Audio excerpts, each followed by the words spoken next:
மாதத்தில் வரும் பௌர்ணமி மிகவும் புனிதமான மற்றும் மகத்துவம் நிறைந்த நாளாக கருதப்படுகிறது. இது சிவபெருமானுக்கு அன்னாபிஷேகம் நடைபெறும் விசேஷ தினமாகும்.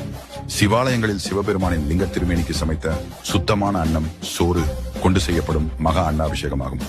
ஐப்பசி பௌர்ணமி அன்றுதான் சிவபெருமான் உலக உயிர்கள் அனைத்துக்கும் உணவை அளந்து வழங்கியதாக ஐதீகம்.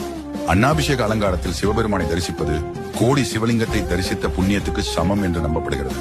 இந்த தரிசனம் மற்றும் அன்னாபிஷேக பிரசாதம் பெறுவதன் மூலம் அன்ன தோஷம் நீங்கி நமது எந்த தலைமுறைக்கும் உணவு பஞ்சம் ஏற்படாது என்று சொல்லப்படுகிறது.